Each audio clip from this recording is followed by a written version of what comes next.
Hello friends, आप सभी का हमारे YouTube चैनल सिलेबस सीटर में स्वागत है। और आज की क्लास में हम वीडियो री एग्ज़ाम के परिप्रेक्ष्य से देखेंगे हिंदी साहित्य और उसका इतिहास, क्योंकि वीडियो री एग्ज़ाम में इससे 4-5 क्वेश्चन आने की बहुत संभावना है। विगत वर्षों को देखते हुए ये बनाया गया है कि विगत वर्षों में 2018, 16, 15 को देखा जाए तो 18 में 4-4, 5-5 क्वेश्चन तक पूछ लिया हिंदी साहित्य से, तो आप इसको इग्नोर नहीं कर सकते। हिंदी का जो 50 क्वेश्चन आता है उसमें से 4-5 क्वेश्चन हिंदी साहित्य और उसके इतिहास भाषा है वहाँ से आएगा, तो आप इसको बहुत अच्छे से ध्यान से देखेंगे। अगर जो आप नोट्स इसका बनाना चाहें तो वो भी बना सकते हैं, या फिर 2-3 बार देख लेंगे तो भी काफ़ी हद तक याद हो जाएगा आपको। यहाँ से काफ़ी क्वेश्चन आपको मिल जाएंगे देखने को पेपर में। और अगर जो आप चैनल पर नए हैं तो इसको प्लीज़ सब्सक्राइब कर लीजिए, लाइक कीजिए और ज़्यादा से ज़्यादा शेयर करें। आइए क्लास प्रारंभ करते हैं। समय बहुत कम है इसलिए इसको फटाफट देख लेते हैं। हिंदी साहित्य में देखेंगे तो किस तरीके से इसका उद्भव हुआ। तो कुछ आधुनिक भाषाएं हैं जो पहले अपभ्रंश के रूप में थी, अब क्या है, आधुनिक इसका जो है रूपरेखा बदल चुका है, कुछ और हो गया है। तो जैसे देखें तो जो पश्चिमी हिंदी है, ठीक है, पश्चिमी हिंदी, ये पहले इसकी अपभ्रंश कौन सा है, सौरसेनी है। सौरसेनी से उद्भव हुआ किसका, पश्चिमी हिंदी, राजस्थानी, गुजराती और पहाड़ी भाषा का। आगे देखते हैं कि पंजाबी लहदा का सौरसेनी भाषा अपभ्रंश भाषा कौन सा है, तो यह है पैसाची है। पैसाची अपभ्रंश से पंजाबी और लहदा का क्या हुआ, उद्भव हुआ है। आगे देखते हैं कि बिहारी, बंगला, उड़िया, असमिया, ये 4 भाषाएं जो कहाँ से निकली हैं, मगधी अपभ्रंश से निकली हैं। महाराष्ट्री जो अपभ्रंश है वहाँ से निकला है मराठी, और ब्राचट जो है वहाँ से निकला है सिंधी। तो ये सब भाषाएं हैं, आधुनिक भाषाएं हैं जो इन अपभ्रंश से निकल के आई हैं। अब देखिए, ये भी पूछा जाता है कि हिंदी साहित्य का इतिहास के लेखक, जो प्रथम लेखक थे, कौन थे, तो कौन थे, आचार्य रामचंद्र शुक्ल जी जो थे वो हिंदी साहित्य के इतिहास के प्रथम लेखक थे। तो इस तरीके से हम एक एक टॉपिक को देखते जाएंगे। अब देखते हैं कि हिंदी साहित्य जो है उसका इतिहास क्या है। तो हिंदी, पहले तो ये जान लीजिए कि हिंदी साहित्य जो है 4 भागों में डिवाइड किया गया है। कौन कौन से भाग है देख लेते हैं। आदिकाल है, जिसको वीर गाथा काल भी कहा जाता है, ये 1000 ईस्वी से लेकर 1400 ईस्वी तक है। किसी किसी बुक में ये 1398 दिया है, लेकिन आप एक ही याद रखिए, क्योंकि बहुत सारी बुक से अलग अलग याद रखेंगे तो डेटा आपको याद नहीं रहेगा। लगभग में याद रखेंगे आप कि 1000 से लेकर 1400 ईस्वी तक रहा था आदिकाल यानी वीरगाथा काल। अगला आता है पूर्व मध्य काल यानी कि भक्ति काल। भक्ति काल का टाइम पीरियड क्या था, तो 1400 ईस्वी से लेकर 1650 ईस्वी तक। तीसरा आता है उत्तर मध्य काल, जिसको रीति काल बोला गया है, 1650 से लेकर 1850 ईस्वी तक। और आखिरी जो है आधुनिक काल है, ये 1843 से लेके कहाँ तक है, तो ये है आपका 1843 से लेके 1900 ईस्वी तक है। अब देखिए, जो आधुनिक काल है ये आपके कई सारे पार्ट में डिवाइड है, जैसे भारतेंदु युग हो गया, द्विवेदी युग हो गया, छायावादी युग है जो 1620 से 36 तक, 1920 से लेकर 36 तक था, 1900, प्रगतिवादी युग, प्रयोगवादी युग, नई कविता, यानी कितना होगा, 1 2 3 4 5 6 पार्ट में डिवाइड है आधुनिक काल। अब आगे देख लेते हैं एक एक करके इसको, ठीक है। तो पहले हम देखेंगे आदिकाल। आदिकाल कब से था, वीरगाथा काल जिसको बोला गया, 1000 से लेकर 1400 ईस्वी तक। इसकी विशेषता और रचनाएं क्या क्या थी, तो इसमें किस चीज़ की, वीर रस की प्रधानता थी, यानी वीरों की जो प्रधानता को वीरों की जो वो की जाती है, प्रशंसा की जाती है, किस तरीके के वीर थे। जैसे आला उदल एक खंड है, आला उदल क्या है, एक खंड है जो वीर रस इसमें क्या है, निहित है। तो ये जगनिक ने इसकी रचना की थी। वीर रस की प्रधानता इसमें पाई जाती है आला उदल में। युद्ध का सजीव चित्रण किया जाता है, ऐतिहासिक घटनाओं का चित्रण इसमें मिलता है, आश्रयदाताओं यानी जो आश्रय देते थे लोगों को, उसमें भी उसका भी इसमें प्रशंसा किया गया है। अब इसके देखेंगे कि आदिकाल के जो प्रमुख कवि थे उनके रचनाएं कौन कौन से थी। तो चंद्रबरदाई जो थे वो पृथ्वीराज रासो लिखे। ये चंद्रबरदाई जो थे पृथ्वीराज चौहान के क्या थे, दरबारी कवि थे, इन्होंने लिखा था पृथ्वीराज रासो। अब है नरपति नाल, इन्होंने लिखा है विशलदेव रासो। विशलदेव रासो किसने लिखा है, नरपति नाल। जगनिक लिखे हैं परमाल रासो आलाखंड। आलाखंड किसने लिखा है, बहुत महत्वपूर्ण है, जगनिक ने लिखा है। अब अभी हमने ऊपर बताया कि आल्हा जो खंड है, आल्हा उदल की वीरता का वर्णन, ये दो भाई हैं, इन्हीं के वीरता का इसमें क्या है, वर्णन किया गया है आलाखंड में। आगे देख लेते हैं कि सारंगधर ने किसकी रचना की, तो हमीर रासो की। दलपति विजय खुमान रासो, और जो इसमें आखिरी है धी ने किसकी की, इन्होंने किया पवन दत्त की इन्होंने किया था। ठीक है, आगे देख लेते हैं कि पूर्व मध्य काल, यानी कि जिसको भक्ति काल बोला गया, भक्ति काल में क्या की थी, तो देखिए भक्ति काल में दो तरीके की विचारधारा चलती थी, सगुण धारा और निर्गुण धारा।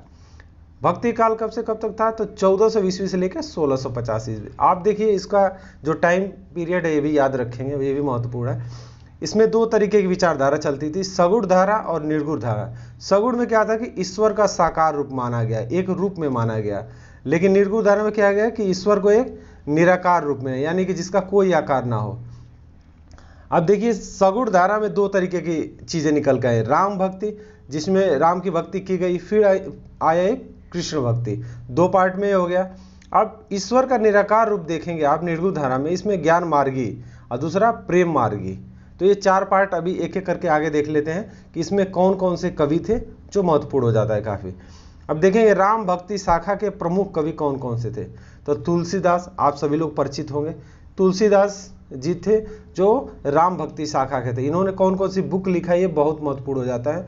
आप इसको जितनी बार आप देख सकते हैं लिख लीजिए, इसको रिवाइज करेंगे जितनी चीजें हम बताएंगे। रामचरितमानस, कवितावली, देखिए रामचरितमानस तो जनरली लोगों को याद रहता है, लेकिन ये देखिए ये सब चीज़ें भूल जाती है।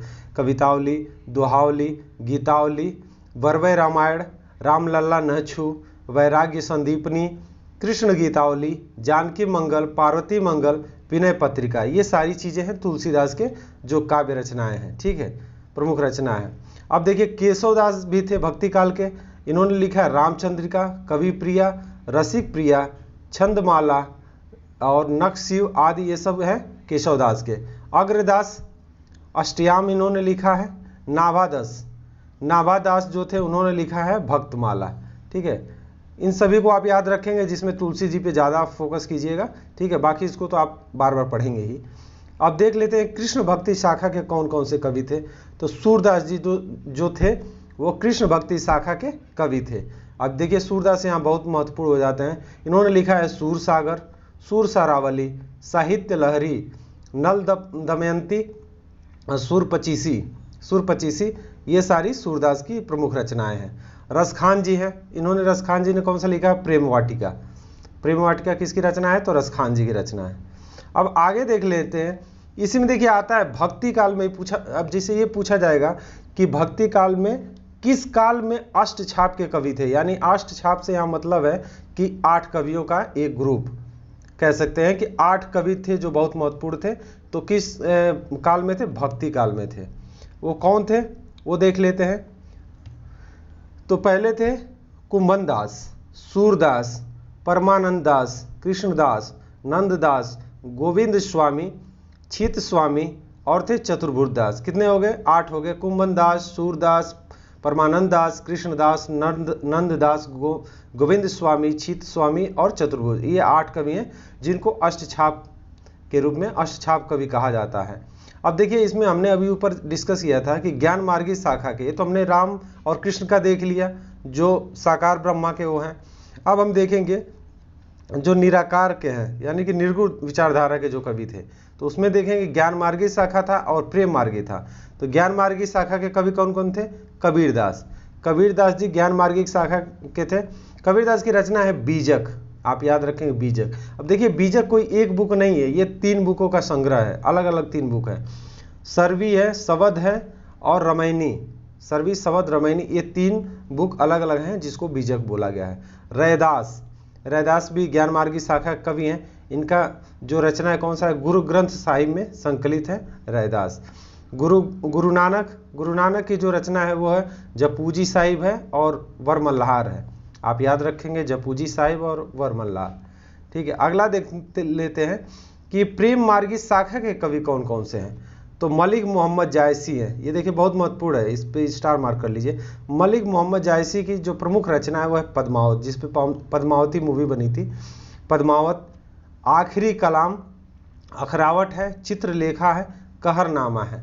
तो ये क्वेश्चन आपसे पूछा जाएगा कि पद्मावत किसकी रचना है, या फिर मलिक मोहम्मद जायसी की रचना कौन सी है। 4 ऑप्शन दे देगा, उसमें एक दिया रहेगा पद्मावत। मंझन, मंझन जो है मधुमालती, मधुमालती के रचनाकार कौन है, मंझन है। मुल्ला दाऊद, चंदायन, प्रेम दर्पण, नसीर, शेख रहीम, प्रेम रस, ये सब इन लोगों की रचनाएं हैं। अब देखते हैं रीतिकाल। रीतिकाल का जो टाइम पीरियड था यानी उत्तर काल, ये कौन सा था, उत्तर मध्यकाल, ये कौन सा था, तो प्रकृति का उद्दीपन, प्रकृति का उद्दीपन, ब्रज और अवधी भाषा का बहुत प्रयोग हुआ था रीतिकाल में। वीर और श्रृंगार रस का प्रयोग हुआ है यहाँ। नीति और भक्ति, ये 3 चीजें विशेषता थी रीतिकाल की। ठीक है, प्रमुख लेखक और कवि कौन थे रीतिकाल के, और उनकी रचनाएं कौन थी वो देख लेते हैं। तो केशवदास, केशवदास जी की रचना है कविप्रिया, रामचंद्रिका, कविप्रिया और रामचंद्रिका किसकी रचना है, तो यह है केशवदास की। चिंतामणि, रस विलास, श्रृंगार मंजरी, और है कविकुल, कल्पतरु, काव्य विवेक, ये सारी रचनाएं हैं चिंतामणि की। अब इसमें है मत्तीराम, मत्तीराम जी की रचना है रसराज, वृत्त कौमुदी, ललित कलाम। पद्माकर की रचना है पद्माभरण। बिहारी की रचना है बिहारी सतसई, ये आप याद रखेंगे, बिहारी की रचना है बिहारी सतसई। भूषण की रचना है शिवराज भूषण, शिवा बावनी, छत्रसाल दशक, ये सब है भूषण की। माखन की है, माखन जो कवि थे उनकी है छंद विलास। तो ये हमने देख लिया किसका, ये हमने देख लिया जो रीतिकाल के प्रमुख कवि थे उनको हमने देख लिया। अब हम आगे देखेंगे आधुनिक काल, और आधुनिक काल में जितने भी इसके सब पार्ट है उसको हम एक एक करके देखेंगे। आधुनिक काल में पहला जो युग था भारतेंदु युग। भारतेंदु युग की क्या क्या विशेषता थी, राष्ट्रीयता की भावना, सामाजिक चेतना, हास्य व्यंग, अंग्रेजी भाषा का विरोध, और मुक्त काव्य और प्रबंध काव्य का प्रयोग किया गया था भारतेंदु युग में। अब भारतेंदु युग जो प्रमुख कवि एवं उनकी रचनाएं हैं उसको देख लेते हैं। भारतेंदु युग के जो प्रमुख, भारतेंदु हरिश्चंद्र तो पहले यही हो गए। अब इन्होंने कौन कौन सी बुक की रचना की, तब प्रेम सरोवर और प्रेम फुलवारी। तो आप पहले यही याद रखेंगे कि भारतेंदु युगीन जो प्रमुख कवि थे भारतेंदु युगीन, उनके रचनाओं में भारतेंदु जी जो थे हरिश्चंद्र, उनकी रचना कौन सी है, तो प्रेम सरोवर है, प्रेम फुलवारी है। जगमोहन सिंह थे, देवयानी इनकी रचना है। रामचरण गोस्वामी थे, नौ भक्त माल इनकी रचना है। प्रताप नारायण मिश्र जो थे उनकी रचना है प्रेम पुष्पावली। और अंबिका दत्त व्यास जो है उनकी रचना है भारत धर्म। द्विवेदी युग, अब द्विवेदी युग देख लेते हैं। द्विवेदी युग में के प्रवर्तक कौन है, तो प्रवर्तक आचार्य महावीर प्रसाद द्विवेदी, सरस्वती पत्रिका के ये संपादक भी हैं आचार्य महावीर द्विवेदी जी। आचार्य महावीर प्रसाद द्विवेदी जी जो है वो सरस्वती पत्रिका के संपादक कर्ता भी है। द्विवेदी युग में क्या क्या विशेषता थी द्विवेदी युग की, तो देशभक्ति की भावना थी, अंधविश्वास, रूढ़ियों का विरोध, अंधविश्वास और रूढ़ियों का विरोध किया गया। वर्णन प्रधान कविताएं थी, मानव प्रेम झलकता है यहाँ पे, प्रकृति का चित्रण मिलता है यहाँ पे द्विवेदी युग की जो रचनाएं थी। अब प्रमुख कवि कौन थे द्विवेदी को, उसको देख लेते हैं। मैथिली शरण गुप्त, इनकी रचना है पंचवटी। जयद्रथवत, साकेत, यशोधरा, हिडिंबा, नहुस आदि इनकी रचना है मैथिली शरण गुप्त की। राम नरेश त्रिपाठी की रचना है स्वप्न, पचिक है, और नहीं पथिक सॉरी, स्वप्न है, पथिक है, मिलन है। माखनलाल चतुर्वेदी की रचना है समर्पण है, युग चरण है, ये सारी है माखनलाल चतुर्वेदी की। महावीर प्रसाद द्विवेदी, सुमन, काव्य मंजूषा, काव्य कुंज, ये हो गया महावीर प्रसाद द्विवेदी की। अयोध्या सिंह उपाध्याय हरिऔध, इनकी है प्रिय प्रवास, वैदेही वनवास, रसकलश, और है पद प्रसून। देखिए ये सब जितनी भी कविताएं हैं ना, आपको देखिए काल के साथ साथ उनकी रचनाएं कौन कौन सी है, ये सारी चीजें आपको याद रखनी पड़ेगी, क्योंकि ये ऐसे ही क्वेश्चन पूछा जाएगा। अब आता है छायावाद युग। छायावाद युग के जो कवि कौन है, पहले तो छायावाद युग के पूछा जाएगा कि प्रतिनिधिकर्ता कौन थे, तो जयशंकर प्रसाद जो थे वो छायावाद युग के प्रतिनिधि थे। अब देखिए छायावाद युग की विशेषता क्या थी, तो व्यक्तिवाद की प्रधानता देखी गई, श्रृंगार रस की भावना देखी गई, श्रृंगार की भावना, प्रकृति का मानवीकरण, अज्ञात सत्ता के प्रति प्रेम, नारी के प्रति नवीन भावना, ये सब छायावाद युग की विशेषता है। अब छायावाद युगी जो कवि हैं उनको देख लेते हैं। देखिए एक आता है छायावाद त्रयी शब्द। छायावाद त्रयी क्या है, तो ये 3 कवि थे छायावाद में जो बहुत फेमस थे, जयशंकर प्रसाद, सुमित्रा नंदन पंत, सूर्यकांत त्रिपाठी, निराला। तो आप याद रखेंगे प्रसाद, पंत और निराला। प्रसाद, पंत, निराला जो थे उनको छायावाद त्रयी कहा गया। तो आप ऐसे भी याद रखेंगे प्रसाद, पंत और निराला, ये छायावाद त्रयी कहा गया इनको। ठीक है, आगे आप देख लेते हैं कि प्रमुख कवि जो हैं उनकी छायावादी रचनाएं कौन कौन सी हैं। महादेवी वर्मा, महादेवी वर्मा की रचना कौन सा है, निहार है, रश्मि है, नीरजा है, दीपशिखा है, यामा है। सूर्यकांत त्रिपाठी निराला की रचना कौन सी है, परिमल है, अड़िमा है, कुकुरमुत्ता है और अनामिका है। प्रगतिवाद से संबंधित हम जब देखेंगे तो उसमें देखेंगे कुकुरमुत्ता करके आएगा। ठीक है, ये इनका रचना है किसका, सूर्यकांत त्रिपाठी निराला का। तो कुकुरमुत्ता आप याद रखेंगे, पूछता है कि किस युग से संबंधित है, प्रगतिवाद युग से संबंधित है। ये कौन सा, तो कुकुरमुत्ता जो सूर्यकांत त्रिपाठी निराला का रचना है। जयशंकर प्रसाद की रचना कौन सी है, जयशंकर प्रसाद रचना की रचना है आंसू, लहर, कामायनी, कामायनी बहुत महत्वपूर्ण है यहाँ पे, ध्रुव स्वामिनी और स्कंदगुप्त। ये सारी आप जयशंकर प्रसाद का याद रखेंगे, आंसू, लहर, कामायनी, ध्रुव स्वामिनी और स्कंदगुप्त। सुमित्रा नंदन पंत की जो रचना है वह है पल्लव, ग्रंथि, चिदम्बरा और लोकायन है। ठीक है, ये सारी चीजें हो गई सुमित्रा नंदन पंत की। अब देख लेते हैं प्रगतिवाद की। प्रगतिवाद की रचनाएं की विशेषता क्या थी, पहले उसको देखेंगे। शोषकों के प्रति विद्रोह और शोषितों के प्रति सहानुभूति, जो मतलब शोषण करता थे उनका विद्रोह किया गया प्रगतिवाद में, और जो जिनका शोषण किया जा रहा था उनके प्रति सहानुभूति इसमें जताई गई, दिखाया गया। आर्थिक और सामाजिक समानता बल दिया गया है, सबको सामाजिक रूप से देखा जाए और आर्थिक सबको मजबूत बनाया जाए, उस पर भी बल दिया गया है इस युग में। नारी शोषण के विरुद्ध मुक्ति का स्वर, ईश्वर के प्रति अनास्था, प्रतीकों का प्रयोग करना शुरू हो गया प्रगतिवाद में। अब देखते हैं कि प्रगतिवाद के प्रमुख कवि कौन कौन से हुए। नागार्जुन हुए, इनकी रचना कौन सी है, युगधारा है। केदारनाथ अग्रवाल, युग की गंगा। त्रिलोचन, धरती, त्रिलोचन की जो रचना वो है धरती है। रांगिये राघव की है पंचवटी। ठीक है, ये सारी रचनाएं हो गई इनकी, तो कौन सी, प्रगतिवाद में। अब देखते हैं प्रयोगवाद। प्रयोगवाद में कौन कौन सा है, तो प्रयोगवाद की पहले विशेषता देखेंगे। प्रेम भावनाओं का खुला चित्रण किया गया, निराशावाद का प्रधानता दिखता है, अहम की प्रधानता थी, रूढ़ियों के प्रति विद्रोह यहाँ भी देखने को मिला, व्यंग की प्रधानता थी, यह है प्रयोगवाद में। ठीक है, आगे अब देखते हैं कि प्रयोगवादी कवि कौन कौन से हुए और उनकी रचनाएं कौन कौन सी है। तो प्रयोगवादी जो कवि है वह सच्चिदानंद, हीरानंद, वात्स्यायन यानी कि अज्ञेय, अज्ञेय के नाम से ज़्यादा फेमस है। सच्चिदानंद, हीरानंद, वात्स्यायन, अज्ञेय। वात्स्यायन है, ये थोड़ा गलत लिखा गया है, वात्स्यायन है, वात्स्यायन। ठीक है, अज्ञेय। इनकी कौन सी रचना है, था हरी घास पर क्षण भर।